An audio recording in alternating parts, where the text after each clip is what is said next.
Welcome to the College Football Survivor Show, where playoff survival is always on the line. Here are your co-hosts, Doug Lesmerises and Shehan Jeyarajah. Wednesday pod here, Doug and Shehan. Thanks to you guys for joining us. Of course, you can always catch the Tuesday pod. We did that. We did all about the Georgia defense, and was the Georgia defense last season, while leading the Bulldogs to a national title, even better than we thought, based on what some of these guys did at the Combine. Trayvon Walker, Devontae Wyatt, Jordan Davis. That's the Tuesday pod for Apple Podcast subscribers, $2.99 a month. Would love to have you guys join us there. You get less than $1 a show. You get a little more me, which is okay. But you get more Shehan, which is, invaluable.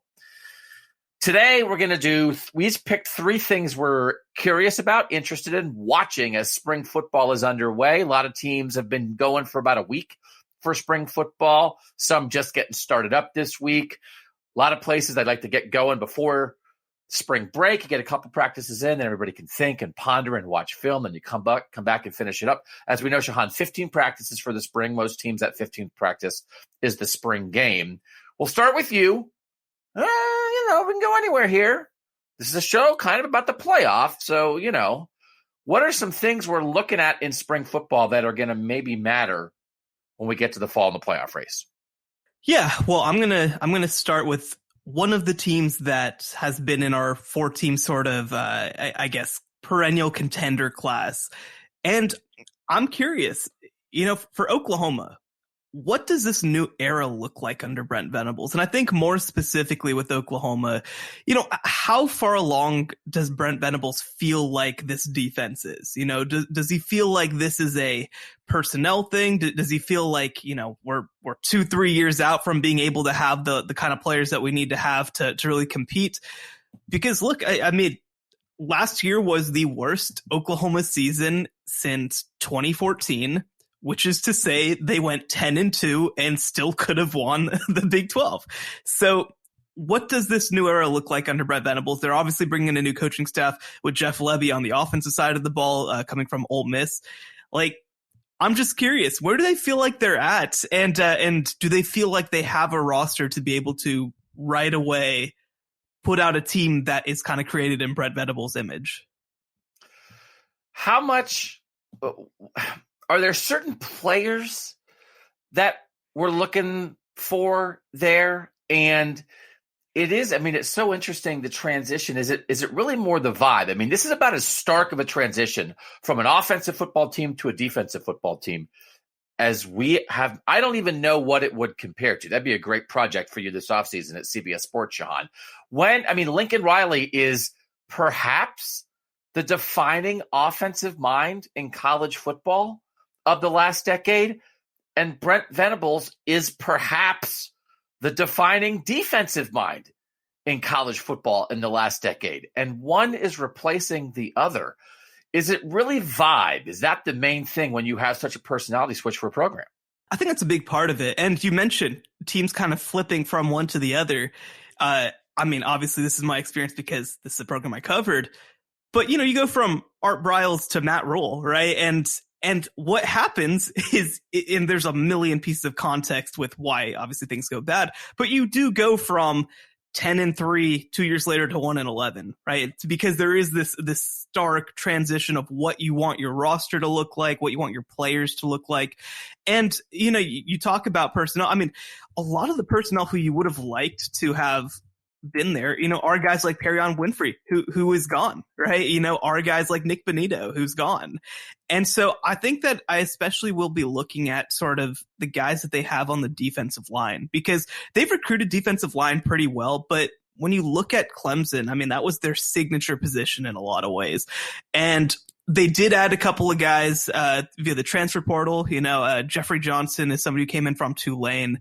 I think that they have some guys maybe coming in. And the other part of this, too, is that I expect that a lot of teams after spring are going to kind of look at what they have, especially with a school like Oklahoma, and kind of look at the transfer portal and think, okay, do we have more instant impact guys who can maybe come in? But I'm curious, because, for example, if after spring practice, if all of a sudden they add 3 more transfers or something like that, then that tells me, right, that they don't feel like they like what they have. So I'm curious it will to some extent, I think, be a vibe check, but I am curious, from their perspective, do they feel like the program is in a good spot, or do they feel like they have to kind of rebuild to build a program that they want?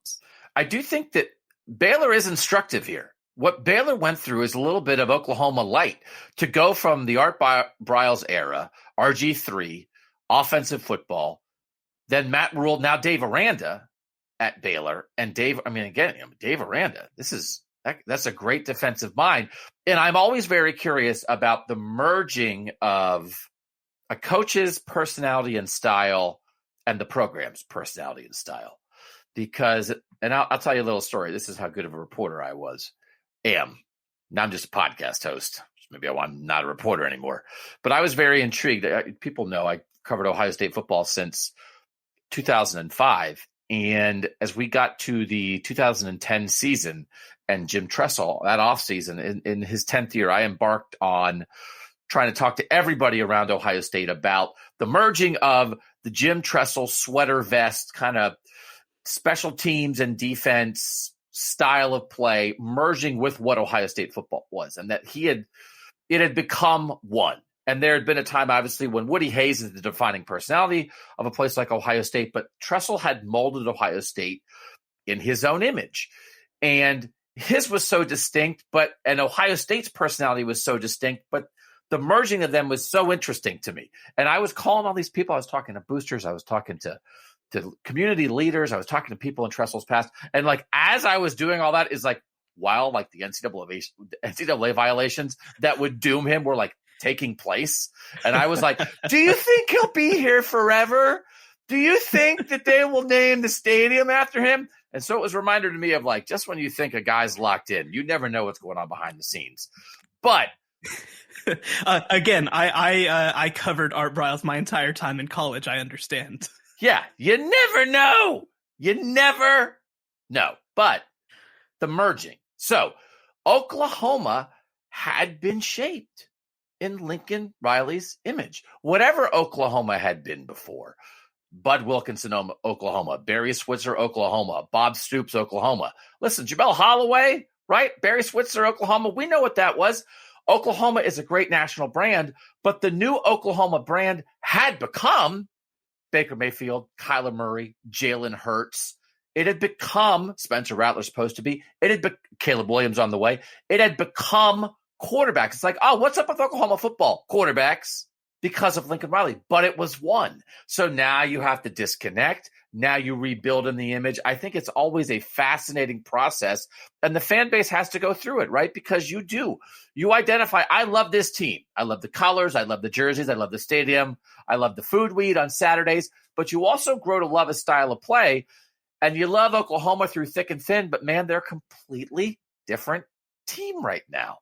Yeah. And I think that's the one thing, because Oklahoma fans are very defensive on the internet right now about what happened with Lincoln Riley. But I do think the one very legitimate thing is that Oklahoma historically, they've had good offensive players. They've had good running backs, but they're a defensive program. This is the program of Brian Bosworth. This is the program of Roy Williams, and so I think that in a lot of ways, the Selman brothers.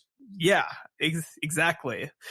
And so, Leroy, come on, all about that. And so, I'm just shouting out. We're just playing Name That Sooner. I thought we were playing Name That Sooner. Sorry. What's Billy Sims, whatever. But no, but I think that, for example, right, I think that fan bases that are really in tune with their coach and who really believe in their coach also can take on the personality of their coach in some ways, right? And so, Lincoln Riley was a cool, calm, collected type, and I think that OU sort of followed in that example. But I think that Brent Venables is excitable and punchy and and physical and and I think that that's OU football to some extent. So I do think that from some perspective, there was a little bit from a cultural perspective, it was very sort of clean cut. It was very sort of nice. And I do think that they are going to be more physical. I do think that that's a big part of the issues that they've had on the defensive side of the ball is sort of that overarching type culture. So the question is then at the same time, if you have that, does the offense suffer? It's kind of hard to kind of, do everything just right. But that's where I think having sort of a defined kind of personality of a program really can help you. And I'm curious again, because these are players who are recruited to run the sort of clean cut, nice system. Does it take hold pretty quick, or is this something, cause you even mentioned, I mean, not to go back to Baylor, but with Matt Rule's teams, it took multiple years for them to really have that. No, it was only 2 years in practice, right? And then 2 years they were in a New Year's Six game. But, at the same time, I'm just curious, where does that kind of leave them? And, certainly from a talent perspective, their floor is 8-4, right? It's not 1-11, but I am curious what kind of turnaround it looks like. Do you know that I was on Stump the Schwab?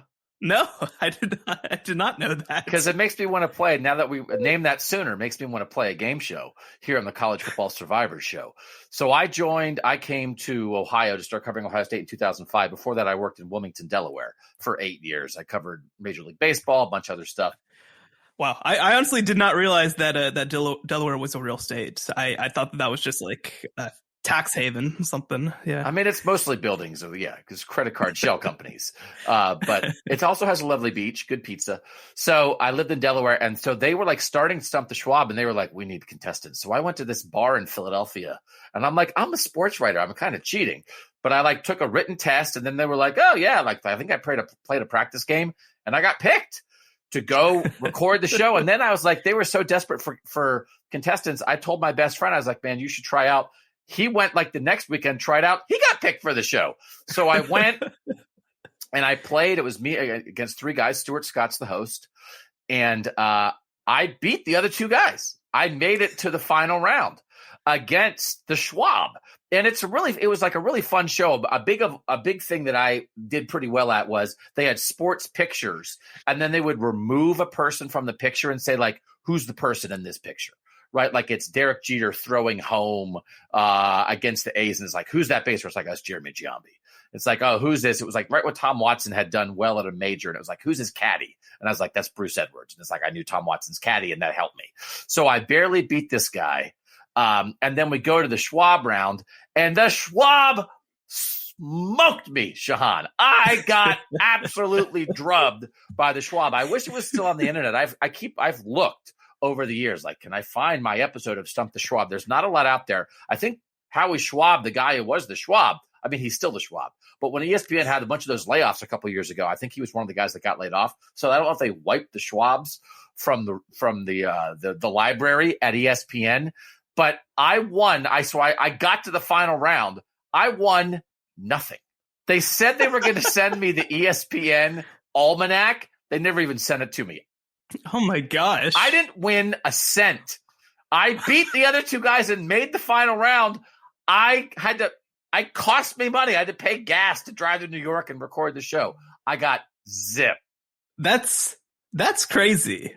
I mean, no wonder it's not on the air anymore if they gave you nothing for it. It was so fun though. But it's like, here's Steve. Steve, what are you? Yeah. I'm an accountant. Here's Eric. What are you, Eric? I'm a mechanic. Here's Doug. What are you? I'm a sports writer. It's like, what are you doing here? This is cheating. I was like, well, you let me play. So I played. Up until the start of this show, greatest thing in my life, being on Stump the Show. I mean, I got asked, did you ever cover my boy Casey Keeler while you were at Delaware? Yeah. Well, yeah. Oh, yeah. I was never the Delaware beat writer, but we were all over. I worked for the newspaper in Delaware, so we were all over Casey Keeler and the Fighting Hens. Covered the end of the legendary Tubby Raymond.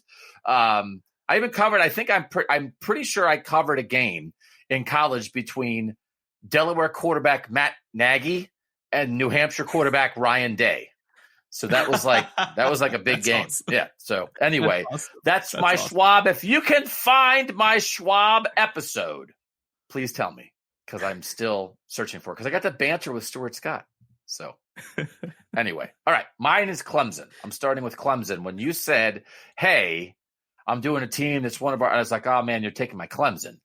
So the thing that I'm wondering about with Clemson is we talked a lot on the Georgia podcast on Tuesday. Again, for Apple Podcast subscribers, go subscribe there. Use your thumb. $2.99 a month. That Georgia team was so imbalanced, but it didn't matter. Clemson last year, by efficiency metrics, had the third best defense in the country behind Georgia and Wisconsin. They lost some secondary guys, Andrew Booth, Mario Goodrich. They lost James Skalski, who'd played linebacker there for a decade. But they have their whole front seven back. They have a new defensive line coach in Nick Eason who says we're loaded at defensive line. We're getting the best defensive line in the country. Tyler Davis could have gone pro, state. Xavier Davis could have gone pro, state. KJ Henry could have gone pro, state. Brian Brzee won't be around in spring, coming back from an injury. He'll be fine by the start of the season. Miles Murphy. Brzee and Murphy, both third-year guys. Brzee was the number 1 recruit in the country in the class of 2020. Murphy was number 7. The other 2 guys who should start on the defensive line, Xavier Thomas was the number 3 overall recruit in 2018, and Tyler Davis was number 137 overall recruit in 2019. I think Clemson has a chance to be as good or almost as good with as many dominant individual players on defense as Georgia was this year. And then instead of Stetson Bennett, you got DJ Uiagalelei, who's dropped 15 pounds. Clemson started spring practice last week. People are fired up about that. Kobe Pace, Will Shipley, the running backs, both of them kind of dealing with injuries. They'll be back. But I'm almost not worried about DJ Shehan because we just talked about, do you not need to be balanced if you're so dominant on one side of the ball with new defensive play callers? Brent Venables gone with the new defensive line coach there. I'm curious, does this line, this front seven, Trenton Simpson, a linebacker who's a 5-star guy who has a chance to really pop, Andrew Mukuba, I think I'm saying his name right, a safety that people really liked as a freshman last year. I think they could a year from now have 4 or 5 defensive players who are in contention to be first-round picks. And I'm curious if this spring we start to see the emergence of a Clemson defense that will drag Clemson back to the top of college football, and it's not going to be on DJ Uiagalelei at quarterback to do it. I get it. I'm just worried that, DJ can't be the worst quarterback in the ACC, right? Like, that's just not good enough. That he has to be average. But can he be Stetson Bennett? Can he be? It's a walk-on versus a 5-star. Stetson Bennett, for all the limitations that he had, the way that they used him was one of the most efficient quarterbacks in the country. Now, it's because they didn't have to use him so much, but that's sort of the thing, right? I think that DJ can be bad if they run the ball really well, if they move the ball really well, but a lot of their offense is built around DJ. And I think that you even saw last year, they don't have a world-beating offensive line to kind of just push guys over, right? That's kind of something that Georgia's been able to do historically. Clemson doesn't have that. That's never really been their game. So I just worry, he doesn't have to be amazing because he was, again, the worst quarterback in the ACC last year, which is saying something. And they still went 10-3, right? Like, they still won 10 games, even in this disaster of a year. And I do think that their defense is going to be potentially even better next year. It's so hard to look past that quarterback position and whether that's going to be enough. So 2 things. Brandon Streeter, who is the quarterback's coach, is now taking over as the offensive coordinator. This is nothing against Tony Elliott, but he was a running backs coach, and he was a really good offensive coordinator, so good that he got hired as Virginia's head coach. That's DJ's guy. His position coach is now it's going to be even more, hey, let's call plays that put DJ in the best possible position. So I think that might pull something out of him. But my main point, Shehan, is, does it matter? Or is here we are, we just called the Georgia defense the greatest collection of talent in the history of defenses, and then the very next podcast I'm like, and Clemson's going to be just as good.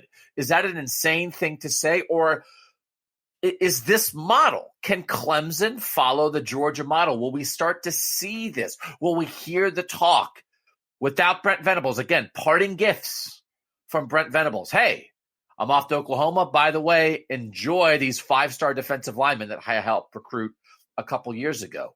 Is that a reasonable comparison, or is Georgia such an outlier it makes no sense to compare anybody to them?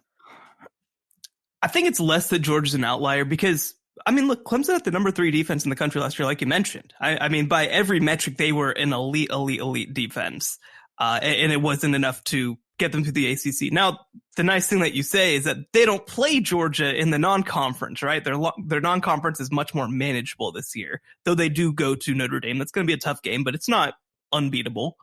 I think for me, the bigger question is I look around college football right now, and I kind of just think that everybody else is going to be a little better than even maybe what Georgia had to go through, right? Because I think that a huge part of Georgia being able to do this was that it wasn't a culmination year for Alabama. And I look at 2022, when you have a junior Will Anderson and a sophomore coming, or a junior again, I guess, right for sophomore, junior, I don't know, Bryce Young, third-year player, regardless. Like, this is a more of a culmination year for Alabama, right? Like, so I don't think that a one-side-of-the-ball dominant Clemson can beat that Alabama. I don't think that a one-side-of-the-ball dominant Georgia can beat that Alabama. I think that they're going to need to be even better on the offensive side of the ball to compete with them. So that's what concerns me. Now, can they make the playoff being one side of the ball dominant? I think that they can. Again, I look at the schedule.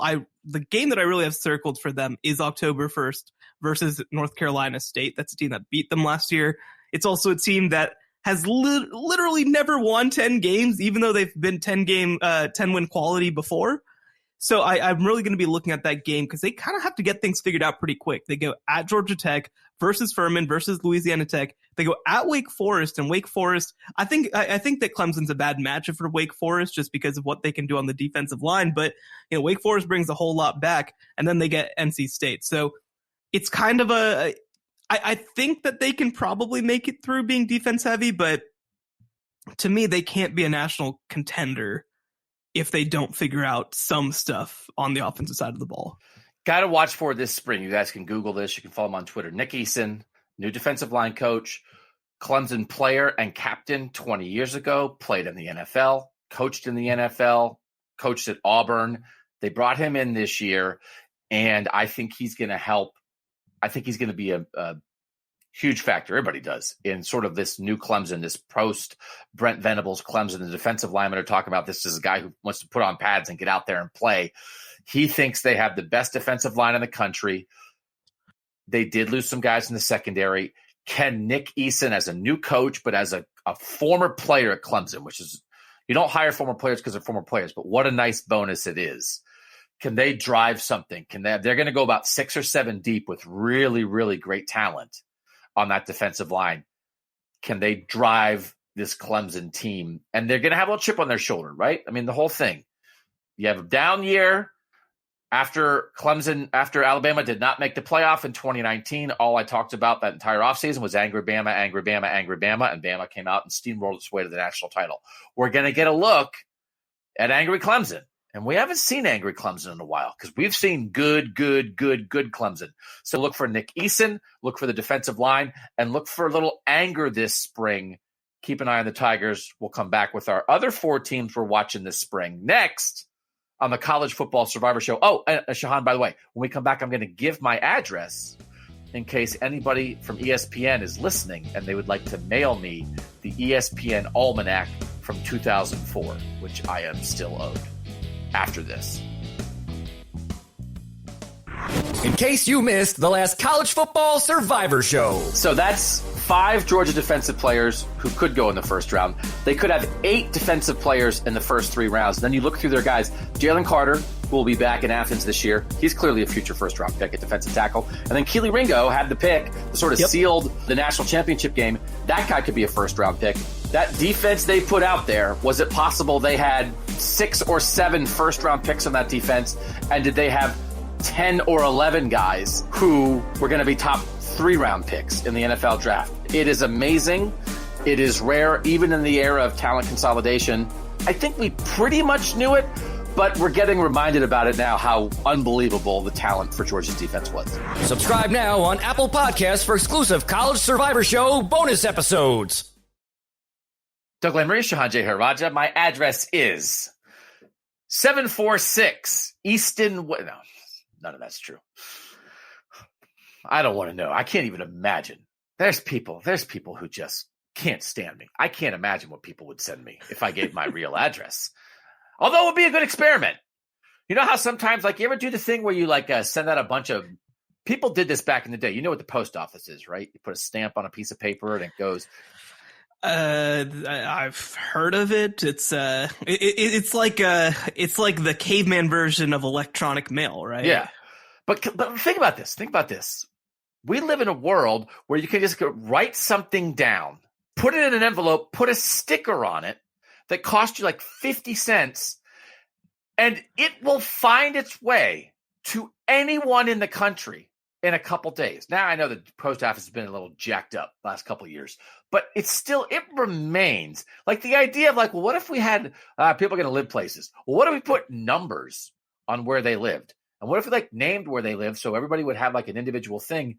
And then that way you could send stuff to people. It's like, what are you talking about? That seems complex. I can't believe the post office exists. Do you know who invented it? What a great system they came up with. The internet pales in comparison to the idea of putting a letter in the mail. I'm going to mail you something. I'm going to get your address. Well, I'll just say it now. You don't want to say it now, or want me to get it from you after the show? I'll wait. Only for loyal. Maybe I'll put that on the premium show. Next up for $2.99 a month, here comes Shehan's social security number for $2.99 right now on Apple Podcasts. I'll mail you something after the show, and then next week we will appreciate and just bask in the afterglow of the miracle of the United States postal system. Underrated. Who's your next team? Well, I'm gonna go from a team that missed its first playoff in a while to a team that played in the national title game, and that's Alabama. I look at this Alabama squad, and the scariest thing is that they bring back their best player on either side of the ball. How often does that happen, that Alabama just brings back their best players? It just never. But the big question that I have is the big question. I guess you could phrase it like this. The big issue that I have is why they lost the national title game. And it's because when they're down their top two receivers, who's going to step up? So, of course, Jamison Williams, John Mechie, off to the NFL, their top two receivers. And I need to know who's next. Who's going to step up? Who are going to be those guys? Now, the one surefire, no question about it option is Jermaine Burton, the Georgia transfer. He finished second on the team for Georgia in receiving yards, playing in an offense that really did not care to feature him. Actually, I think he might have led the team in receiving yards. And Alabama has recruited at such a high level at receiver, right? Corey Brooks was somebody who had a big playoff. JoJo Earl, a kid from Texas, he was a top 50 recruit as well. Trayshawn Holden. They have a lot of options. This is not an issue of not having the talent, but who's going to step up in that receiver room? Because we think back to a couple years ago, right? When they had those four guys, when they had Jerry Jeudy, Henry Ruggs, who were the other guys? Jerry Jeudy, Henry Ruggs, Jalen Waddle, and Devontae Smith. Of course. The Heisman winner, of course. Yeah. Apparently I would not do well on Stump the Schwab at this point, but name that Crimson Tide. But anyway, you had those four guys, and then you kind of had John Mechie come in the second wave of them, right? When two of those guys were left. And so it felt like for 5 years, basically, you had elite receiver play that you just knew what was going to happen. You don't have that right now at Alabama. Now, they have the talent, but they don't have those guys. And so I think that coming out of spring camp, what they need more than anything else is for some of those guys to emerge. I'm confident with what they have at quarterback. I'm confident with what they have at running back. I'm confident with what they have on the defensive side of the ball, especially at pass rusher. But I need to see guys emerge and be special at receiver, because I think that there probably isn't a position that's had more of a come up over the past 10 years than receiver. I think at one point it felt like these guys were pretty replaceable, but at this point, I think the guys who are truly special do change college football. 2019, you see Joe Burrow obviously have those great options like Jamar Chase and Justin Jefferson. 2020, you have Alabama with Devontae Smith. And I think last year when Alabama didn't have those players, it changed everything for them. I think even Ohio State covered up a lot of holes by just having the best receiving core in the country last year. So if Alabama's going to win the national title, which I think that you just go into every season assuming that they have a chance to do so, they really need to grow up at receiver. These guys are young. Jermaine Burton's really the only major contributor that's an upperclassman, but they really need to grow up fast because Bryce Young is a really great player, and you need to take full advantage of him.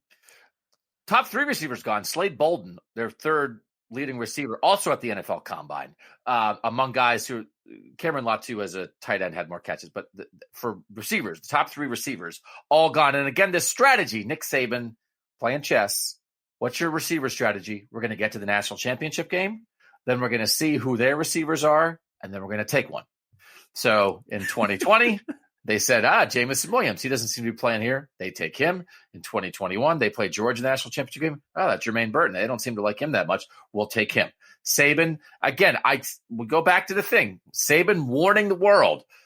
This transfer portal thing, I'm just saying, I think we might need a little bit of more of a plan in there. And everybody was like, Nick Saban, why don't you mind your own business? And he's like, I'm just telling you that I'm going to win it if you keep it like this. And so to steal starting receivers from teams that you played in the national championship game, he warned you.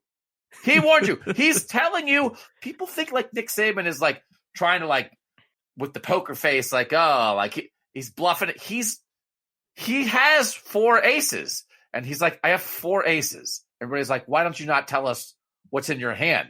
And he's like, because I don't want you to lose all your money. I have 4 aces. So they've got to get right. I mean, the recruiting when they had Waddle, Smith, Judy, and Ruggs, I mean, that is not normal. But that it's the second consecutive year of going in to that portal. Listen, and I know Saban said this offseason that he thought, there were opportunities for some of the young receivers when they had the injuries to their 2 best receivers at the end of last year, and he didn't necessarily think those guys stepped up. So he's challenging those young receivers, but Burton's going to be one of the answers. But it is kind of an odd thing, Shehan, when you think about, Bryce Young, I think, is the offseason Heisman favorite, which is bonkers. Don't bet money on Bryce Young because Bryce Young could have a better year and people aren't going to want to vote for him. The Heisman is a storyline award, and we've had a run now. I mean, there was a time when, guys going to the pros were the guys who won the Heisman. Now we've had a lot of young guys win the Heisman, and nobody's repeated. And it's not because they stopped being good football players. It's because people don't want to vote for a repeat winner. They want Archie Griffin to remain sacred. So do not put money on Bryce Young to win the Heisman because I think he could throw, unless they go undefeated and win or undefeated and make the playoff and he throws 50 touchdown passes, people aren't going to want to vote for him because he already has one. They want more people in the Heisman house. I think Nissan has something to do with it. They're like, we need a new guy for the commercial. We don't just want, although they could do a thing. They could have Archie and Bryce, and they each have 2, and then they could be like in a special double wing. I do like the Heisman house. I'm not here to give free advertising to Nissan. But you know how like 20 years ago they had the Geico cavemen, and then they made a TV show about the cavemen? I actually thought that show was very funny. I think I was the only person in America who watched the Geico. I think you are. Who watched the Geico Caveman show. All right. So again, listeners, please find my Stump the Schwab episode and find the old Geico Cavemen half-hour comedy episodes that have been lost to history. I would watch a weekly, like maybe a 10-episode Hulu run of the Nissan Heisman house because I think their commercials are pretty funny. And there are some guys in there that are pretty good actors. Eddie George, he's a real actor. He's in there. Baker Mayfield might be a better actor than he is a quarterback at this point. Wouldn't you watch 10 episodes of the Heisman house? I think I would. No, I think that they do it well. And I think that because something with a lot of these commercials, right, they just take themselves so seriously. And I love that they they'll do the meta storyline. They'll do the dumb thing that maybe we thought of, but we never thought that they'd do. You know, we had like a reference to like Baker flag planting, all that sort of stuff. Like that sort of stuff's a lot of fun. But yeah, you know, coming up through journalism school, the big thing that you hear from everybody is don't give back-to-back Heismans because, Archie Griffin, you can't, Bryce Young, no Archie Griffin. That's something that we're taught obviously from a young age. People really think about that a lot. But in seriousness, I think that if Alabama were to go 15-0 and win the national title, I think that Will Anderson would win. I think that they would sort of just be like, we messed up last year by not including him in this conversation because we thought that Michigan having a senior defensive player was pretty cool or whatever. And I think that they would sort of be like, all right, let's credit this defense. And no, I mean, now it's the same sort of deal. Will Anderson set every record for stats at Alabama. Maybe he doesn't do that, but I do think that even still, he's going to have a good chance to win. And yeah, I mean, just back to the Saban thing for a second. I think that when Saban's career is done, we're going to have to look back at the fact that Alabama is the only school in history who basically is just like, if I want a player, I'll just take him. Whether they're a recruit, whether they're a transfer, it doesn't matter. Because I think that with Georgia, especially early in Kirby Smart's tenure, it was very let's find the guys who really want to go to Georgia, who are highly ranked, and we're not going to think too much about roster construction. We're not going to think too much about positional depth. And, we just want as many good players as possible until it's self-sustaining. With Alabama, it's they're just we need a receiver. What if we took one from Georgia? We need a running back. What if we took one from Georgia Tech who was a top 100 player? We could use a cornerback. What if we took LSU's top corner? They just do that. They're just the crazy thing, right? Because a lot of coaches talk about, do we really want football to be like this? And the funny thing about Nick Saban is that he's asking, do we really want things to be like this? Okay, just checking. I'll beat you like that then. Yeah, right. So, I mean, again, the idea of okay, so what's the rule now? The rule is I can take your best players. Are you sure you want that to be the rule? Okay. I will say the whole transfer thing, my daughter, after her freshman year of high school, transferred high schools within our town because she wanted to go to the academic program that was at the other high school. But she had played tennis as a freshman. Now she wanted to play tennis as a sophomore at the other school. And they were going to make her sit out a year. And we were like, but it's she's borderline varsity for a tennis team that's going to win 3 matches this year. What are you doing?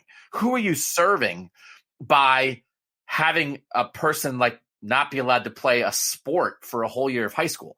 So we had to go to a hearing with the high school association in Ohio. We had lawyers from our school district have to go. It was the most insane experience of my life. Of what are you trying to do? But as this was a couple years ago, but as that was happening, it was you realize in college, Nick Saban can just take everybody's best players now. We've moved away from this punishing people for changing their mind on when they go to school. But my daughter, the high school tennis player, has to sit out a year. I brought that up. I brought it up in the hearing. And they were like, we know who you are. You're a sports writer. And I was like, yeah, you know who I am. You better do it. I didn't actually threaten anybody. So they did it. But it's just we are past, right? I mean, the idea of punishing people for wanting to change where they go somewhere, we're past that now. We don't do that anymore. But as if this is the new world, Nick Saban is going to be like, all right, I have 4 aces. Now I'm taking the ace out of your hand. And now I have 5. I'm sorry. Okay. A lot of personal information. I may as well just give my address at this point. What am I holding back from? I just was looking something else up and now I can't remember what it was. But I'm going to do, if I think of it, I'll go back to it. Oh, I have an idea. This is what it was. I have an idea for the Heisman House. Okay. I don't think Joe Burrow's been in a Heisman House commercial yet. Is that right? I don't think I've seen one. I don't think so. And he's a pretty charismatic guy. I think he'd be a good actor, just like Eddie George or some of these, Kyler Murray, I think, has been really good in them. So here's my thing. So Joe Burrow, a bunch of the guys, Billy Sims and a bunch of the guys are Eddie George, they're sitting around in the living room. And Joe Burrow comes in with his Joe Burrow drip, right? With the chain and the leopard print suit, just like the whole Joe Burrow thing that has happened. And everybody's like, hey, Joe, looking pretty good, man. And so then after Joe Burrow, in come in the exact same outfits, Gino Torretta, Danny Werfel, Chris Wenke, Eric Crouch, and Jason White. And it is a parade of former Heisman-winning quarterbacks who are like, well, if this drip works for Joe Burrow, maybe it'll work for me. And then Chris Wenke and Eric Crouch and Jason White, they're just standing there in the Heisman House living room in a Joe Burrow outfit. And like Eddie George and Billy Sims and Barry Sanders are just like, what is this? What do you think? Is that a winning commercial? I like it. I think that we got to find the, like, who would be the dorkiest Heisman winners? Like, that's an off-season pod. The 10 dorkiest Heisman winners. I feel like we got to get like Danny Werfel in there, probably. Danny Werfel's like in there. We get Tebow in there. Oh my god, I don't even want that. Tebow drip, little Tebow drip. So anyway, if I could just, that's my career path is Schwab, College Football Survivor Show, writing Heisman House commercials. Yeah, and I will say, like, I am impressed with the commitment from the older guys, right? Because that's the thing, is that usually you can't get people to like open up like that. But there's a lot of these older legends who are just like happy to play along. And I really do appreciate that. Okay. My second team. I'm going to do Ohio State because this does matter. People do think Ohio State is a national title contender. Ohio State started spring practice on who? Fighting Buckeyes, the Scarlet and Gray, Ohio State. People are fired. So, a Ohio State University, right? And Ohio State University. I'm sorry that you lost your job because of this, by the way. Yeah. Anyway, Ryan Day has demanded my firing because I said "and" instead of "the." Started spring practice on Tuesday. Jim Knowles, new defensive coordinator, came out and talked about stuff, and they're revamping the defense. So watching this happen, again, this is a defensive conversation for me, not about Jackson Smith and Jigba, not about CJ Stroud. We did ask about Jackson Smith and Jigba. I did find this interesting that Garrett Wilson in 2019 played outside, in 2020 played in the slot, and in 2021 they moved him back outside again as Jackson Smith and Jigba played in the slot last year. I was curious, are they going to move Jackson Smith and Jigba maybe back outside in 2022? That maybe that's a plan for their 5-star receivers. We put you in the slot in your first year as a starter, then we move you outside.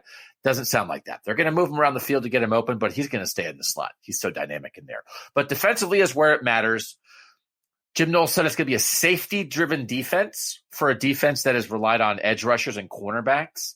Safety, it's not that it's been an afterthought, but in a world where safeties can be super dynamic and move around and do lots of rotating post-snap and pre-snap and confuse quarterbacks and confuse offensive coordinators, that's not what Ohio State has done.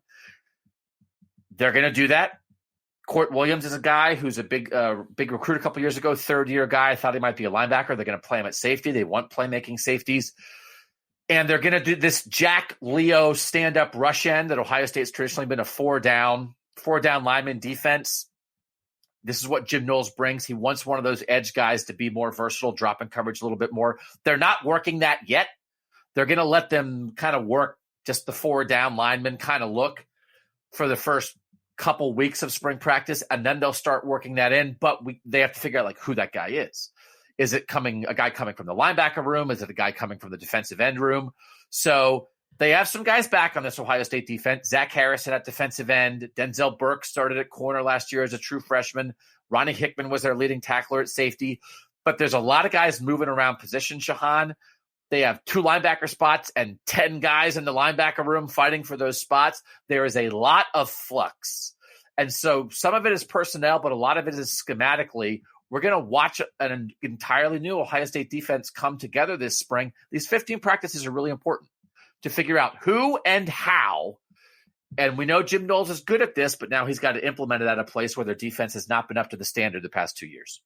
I'm curious from your perspective. I mean, I think that one of the most interesting challenges that Ohio State and kind of Big Ten teams in general face defensively is that you kind of, you're playing such I guess a heavy set so much of the Big Ten season, and then you play the national teams, and all of them are these dynamic spread teams. When you look at that, do you feel like they, I guess, have schematically the tools to transition between those two things?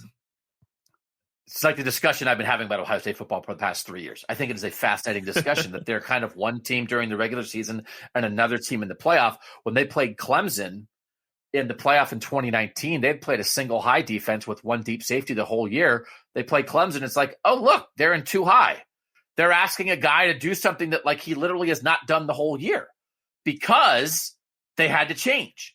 But then they started adjusting a little bit more. I think a move like this, they want to be more on the move. They want to do more to try to confuse offensive coordinators and quarterbacks.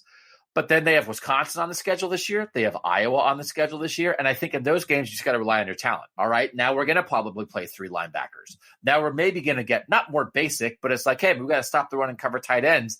Let's hope our dudes can handle that, because schematically we've got to focus on how we're going to stop Bryce Young.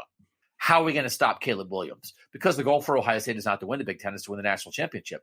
So I always thought the idea of like, hey, you have a defense designed for Big Ten teams, and then you're going to change what you do in the playoff. I'd rather design the defense to win the national championship and then adjust during the year, because, again, that's the goal. Build a national championship defense and figure out how to make it work in Big Ten play, not the reverse. So I do think it is a fascinating thing. But to hear safety-driven defense, you're going to play 3 safeties. It's just a free safety, a strong safety, and a nickel they call a safety. But again, this was a one-high team a couple years ago, and I thought they got burned sometimes when they played passing teams because, you get an extra guy in the box and you stop the run, and that works great against Nebraska or Penn State or Michigan State. But now it's like, here comes Trevor Lawrence, and you're not sure what to do. But it's going to be it's a big deal to watch this schematic change. Again, just like Clemson, there's a lot of good teams, just like Oklahoma. We're talking about teams this spring matters because they're changing sort of fundamentally who they are, which doesn't always happen, Shehan, with the best teams. Sometimes you are who you fundamentally are for a decade without much change. We got a lot of big-time teams with some change. Yeah, and I think that, moving, like you mentioned, to kind of that 3 safety look, Oklahoma State was so good last year defensively, because the big thing with Jim Knowles that I love about him and why he's one of my favorite coordinators in football is that he's so creative, right? He wants to have options. You kind of mentioned that 4th defensive end. He's more of a swing guy. He's somebody who does have a few more responsibilities. And the reason for that is because Jim Knowles is willing to come at you from different angles. He's willing to rush linebackers. I mean, if you're an Ohio State fan, that you should go back and watch is you should go watch some Malcolm Rodriguez, because he was incredible for Oklahoma State. He was a linebacker for them, rushed the passer a lot, huge tackle for loss guy in the run game. I think that they kind of need to find that guy in their defense. But, the big thing that you say too about Oklahoma State safeties, and they did have a couple years in the system, which helps, but they just knew what they were supposed to do. I think that Jim Knowles appears to be a really good teacher, and and so he can change things on the fly because he has players who do understand his defense. And it's one of the reasons why I'm curious, is this a year 1 sort of thing, or is this maybe a year 2, year 3, where you really get to see the full complement of it? I don't know. I mean, it's always hard to completely change a defense, especially when you were recruited to play a completely different style of defense. But I mean, again, I'm a big Jim Knowles fan, and I think he's going to have a lot of success there. And again, talking about imbalanced teams, Ohio State was too imbalanced a year ago. Best statistical offense in the country. Defenses wasn't good enough to get them to the playoff. They don't have to be perfect in the Jim Knowles system, but they have C.J. Stroud and Jackson Smith and Jigba and Travion Henderson. They need a defense that doesn't hold them back. And they'll get better in 2023 and 2024. But they need the Knowles thing to work right now because they have a quarterback and a receiver and a running back that's probably the best trio of those guys in the country, and they can't have a defense that holds them back. 2 more teams ahead. We'll get to them next. What are we watching this spring on the College Football Survivor Show? The College Football Survivor Show, where playoff survival is always on the line. Oklahoma, Clemson, Alabama, Ohio State, the 4 teams that we started this podcast with, Shehan, last summer, the 4 teams that had dominated the college football playoff. They're the first 4 teams that we talked about here. We didn't plan that. We didn't know it was going to work out that way. So now we got to go off the board at least a little bit. Who's the last team you're really curious about this spring? Yeah, there's a lot of directions I think that you can go here, but I'm going to go with a team that is in the midst of a major transformation, and that's Oregon. Oregon, of course, loses Mario Cristobal to Miami, but he kind of said it on the way out. We've got 3 top 12 classes in consecutive years. I think it's actually 4 top 12 consecutive classes. They were number 9 in the 247 talent composite last year, and they bring in another Southeastern coach in Dan Lanning, who was the defensive coordinator at Georgia. A lot to be excited about. For me, what I'm most curious about is you bring in Kenny Dillingham as offensive coordinator from Florida State. He also coached at Auburn. He also coached at Memphis. What do they want Bo Nix or Ty Thompson to do, right? Like, what do they want their quarterback position kind of structured like? Do they want them to be somebody who runs a lot? Do they want it to be, somebody who's throwing a lot more? Like, I'm just curious. You have a lot of coaches from different offensive backgrounds. And actually, I went through, I actually have an article up on CBSSports.com right now where I kind of talk about some of this stuff. But you've got offensive coaches who have come from the air raid because their running backs coach came from Western Kentucky in that Zach Kittley system. You've got a guy coming from the spread. You've got a guy coming from a pro style offense at Washington. You've got a guy coming from the Pittsburgh Steelers. There's not really a cohesive look at what this offense is going to look like. Now, I'll say, I love that. I love the idea of having schematic versatility if you want to, right? It's actually, because I can't stop talking about this team. UTSA was a team that I think really found its rhythm by having guys who did a lot of different things and not being married to one thing. But I'm curious, coming into Oregon this year, they had a great play caller in Joe Moorhead, but I would argue that Oregon under Mario Cristobal never maximized their talent. I would argue that they kind of leaned on their talent and never quite elevated it. I'm curious now, bringing again a quarterback in Bo Nix, who Kenny Dillingham coached while he was at Auburn for a brief period. Now what? I'm curious. I'm curious what they want their system to look like, and I'm curious how it works in a Pac-12 that's kind of slowly but steadily starting to get better. I think it's really interesting. I think, again, Dan Lanning takes over at Oregon with more talent on the roster than Lincoln Riley takes over with at USC. And same with Cristobal at Miami. Yeah. So we know USC's coming. Can Dan Lanning get Oregon out to a head start? Because I think if you're in the Pac-12, you want USC to be great to lift the conference, but you're also maybe a little worried of is USC going to start steamrolling everybody? Can USC be to the Pac-12 what Alabama has been to the SEC? If Dan Lanning can use Cristobal's recruiting to establish his new era at Oregon, that's a huge deal. And they want to go now. They want to go right now. And again, this guy's coming off being defensive coordinator, national champion. He's got a lot of momentum in his own right. So I do think this is a really big spring for Oregon. Can they build something right away? My last one, this is a team we've talked about here. I thankfully, we're going to get through a podcast without talking about Texas A&M, which I'm slightly shocked about. Were they on your list? Were they on your backup list at all? They were not. I think that they're pretty straightforward, right? It's mostly just who's going to start at quarterback, and then, from there, I feel like everything's pretty straightforward. I think we will do a pod maybe next week on quarterback battles this spring around the country that are really going to matter. And Texas A&M may work in there. This team we've almost talked about as much as Texas A&M. And there's a reason I want to talk about South Carolina. So it's obvious. Oh, I thought that we're a playoff podcast. No, I know. What does that have? I mean, don't get me wrong. I love the women's basketball playoff as much as anybody. I mean, I went to Baylor. We have a great time there, but I didn't think that's what we were talking about. Dawn Staley deserves 15 minutes on this podcast. She is one of the great coaches in college sports. Dawn Staley actually makes more money than Shane Beamer. And that is the first time I've been like, okay, that's right. That's absolutely that. Thank you, athletic department, for valuing your most valuable employee. So let me say this. This is why. Not because South Carolina is going to be a playoff team, but because South Carolina's third game of the season is home against Georgia. South Carolina on October 22nd is home against Texas A&M. And South Carolina on the final weekend of the regular season is at Clemson. They play 3 teams during this regular season this fall who will be in the playoff mix. So what I am looking for from South Carolina this spring, with Spencer Rattler as quarterback in there, they got, who's the Wake Forest guy? Is it Christian Beal-Smith? Is that his name? The best running back from Wake Forest who was transferred to South Carolina. They have a guy coming from the FCS who I think had 1,200 yards receiving at James Madison last year. Austin Stogner, the Oklahoma tight end, is going to be there as well.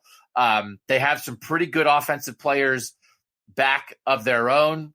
I don't have what's the guy's name? Javon Van? Oh, what's his first name? Josh Van, South Carolina receiver who's back, who was pretty good a year ago. They have some guys, right? But Spencer Rattler has to pull it all together. And so Josh Van last year, 13th in receiving in the SEC, 52 yards per game. They have a couple pieces. Their whole offensive line is back. Their offensive line wasn't good last year. This is the thing we always talk about, Shehan. All right, you guys are back, but do you want them back? So at least, okay, they didn't play that well on the offensive line. Will they be more cohesive?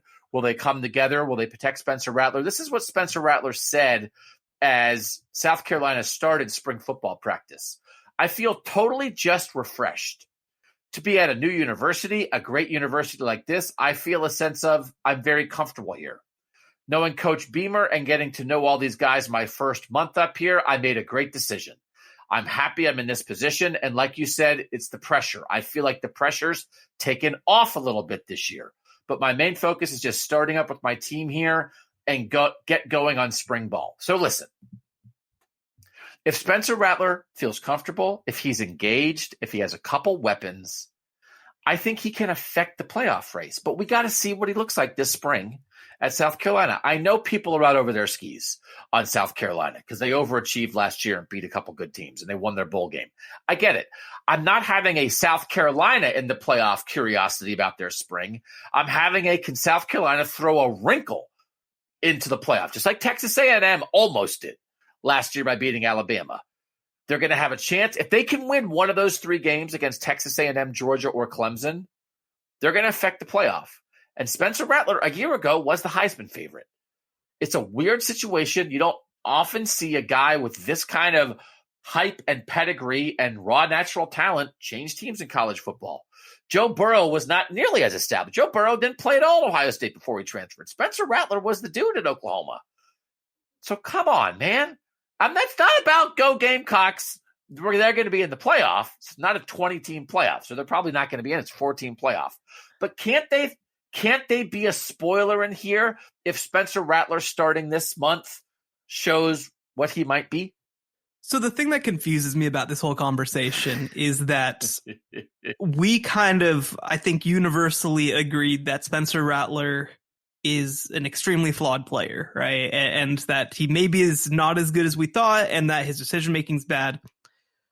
I'm struggling to understand. Please help me understand how playing with a worse offensive line, worse receivers, worse running backs, and worse coaching, and alongside a defense that might be worse, is going to make him better. Because the pressure's off. He's comfortable. He clearly, that guy, something happened with him last year. He was not, again, we talked about a lot. He didn't look locked in. He didn't look engaged. He didn't look like he was maximizing his talent. So yes, he's flawed. Yes, he throws some picks, but I think get out of the spotlight a little bit. You got a reminder that nothing is guaranteed to anybody. Can't he maybe get locked in enough to screw up Georgia's season in week 3? No, you're out. Are you out on Spencer Rattler? I mean, I don't want to say I'm out on Spencer Rattler, but I don't think that this is a much better position for him to be in. Because for example, you mentioned week 3, they play against Georgia, who's a better defense than he ever had to play while at Oklahoma. Week 2, he goes to Arkansas. They're probably going to lose that game, and they're probably going to lose it pretty badly. Week 1 against Georgia State. I mean, Georgia State is not an amazing team, but they should have beat Auburn last year. And I think that South Carolina is probably worse than that Auburn team. you're in a position where the first 3 weeks he could be stumbling a little bit. Now, then you get Charlotte, then you get South Carolina State. They go on the road to Kentucky, which is manageable. Then Texas A&M, then at Florida. Tennessee looks a lot better. At Clemson, like, I don't see exactly where he's gonna like put together these string of confidence building moments, because I don't know. And I also just don't think that South Carolina is. I don't think that they're going to run a whole lot that's going to be easy for him, right? Because one thing that he did mention is that, there was a quote going around where he's like, I feel like I've learned more in a month here at South Carolina than I did in my 2 years at Oklahoma, or 3 years, whatever it was. And like, I get that maybe he thinks that's like a compliment, but at the same time, it's also because they're going to be asking him to do a lot more things than what a lot of modern offenses do at this point. And so if you're asking him to process more, that's not my favorite. If he lights up the South Carolina spring game on April 16th, right? Because, I mean, it's like against your own team, against your own overmatched defense, probably, with Josh Vann and a couple, some guys to throw to. If that happens, people are going to be on alert. Oh, Hives. I've heard of the spring game Heisman stuff, man. It's just, I really do think that Spencer Rattler is a much better player than he showed. I do think he is still a very good quarterback. I mean, he's not somebody that I would take in the first round, but like, I think he can be fixed. I do think that can happen. I feel like I find myself becoming a South Carolina doomer, like, just all the time, because it's just so hard. South Carolina is such a hard program to play football at. You have to play Georgia every year. You have to play Texas A&M every year. You've always got a tough cross-divisional game. You have to play Clemson at the end of every year. Like, to know heading into every single season that you're going to lose to Georgia, Texas A&M, and Clemson just to start your season, it just sucks, man. It just sucks. I'm writing that down. Spring game Heisman winner. We will do that podcast after all the spring games. I love that idea. And it might be him. And we'll just roll this after he throws for 500 yards in the spring game. I'm going to go to the tape and say, roll out Shehan the hater. South Carolina will be the worst SEC defense that they play until October 28th when they play against Missouri. That's how long they're going to have to wait to play another defense as bad as South Carolina. And South Carolina's defense isn't like terrible, but at the same time, they start SEC with at Arkansas versus Georgia, at Kentucky versus Texas A&M. Opportunities abound. I think that's what like Furman says when they get to play Clemson. Like, hey, we got nothing to lose. Anything can happen. South Carolina State's going to be saying that on September 30th. Like, hey, you know what? Like, we got nothing to lose. Opportunities abound. I like how I can't believe I have wound up in the position as being the Spencer Rattler defender. But you are dropping Furman comparisons for Spencer Rattler, so I guess I am. No, to be clear, and I'm not calling Spencer Rattler Furman. I'm more calling South Carolina Furman. Like, it's more that I just think that they had a lot of nice things happen in 2021, and I mean, you just look at their schedule last year, right? They should have lost to Vanderbilt. They had like that miraculous game-winning drive. They should have lost to East Carolina in the second game of the year. They really could have lost to Troy, and they should have lost to Auburn. So, like, yes, they went 6-6 and ended up going 7-6 because North Carolina just decided that they didn't care about football anymore. But like, they could have gone like 2-10. They could have gone 3-9. I mean, it was a lot of really tight games that had a lot of favorable bounces. And that doesn't even count Florida imploding on itself like a supernova. That had really nothing to do. Well, I remember the halftime interview of that South Carolina-Florida game, and Shane Beamer was just like, what the hell's going on? Like, he did not expect to be up by what he was up by. And I'll tell you what, when they go to Florida next year to play Billy Napier, it's not going to go like that. Now I feel bad for bringing up South Carolina because you just eviscerated them for 5 minutes, and it's March, and you are just. I'm like, oh, maybe Spencer Rattler will bring a little hope to the Gamecocks, and you're like, no, he won't. But it's not. I like how you said it's not Spencer. It's not you, Spencer Rattler. It's just everyone around you. So at least you threw that in there. You know what? I think that there's a lot to be excited about if you're South Carolina in March, as long as you're a huge women's basketball fan, which I am. I think that South Carolina should be held up as one of the great programs in the sport, as long as the sport isn't football. Good luck, Dawn Staley. We'll try to get Dawn Staley on the show next week. I love Dawn Staley. She's one of the greats, man. She's one of the greats. But yeah, she is a tremendous coach. Again, if we did a list of like the 10 best coaches in any sport in college football, I think Dawn Staley's on that list. Shane Beamer is not, apparently. Okay, thanks to you guys for making the College Football Survivor Show part of your week. Again, the Tuesday pod, that's for Apple Podcast subscribers, $2.99 a month. Love to have you there. CFB Survivor Show on Twitter. You can follow us there. You can read Shehan at CBS Sports. For now, for Shehan Jeyarajah, I'm Doug Lesmerises, and that was the College Football Survivor Show. The College Football Survivor Show, where playoff survival is always on the line.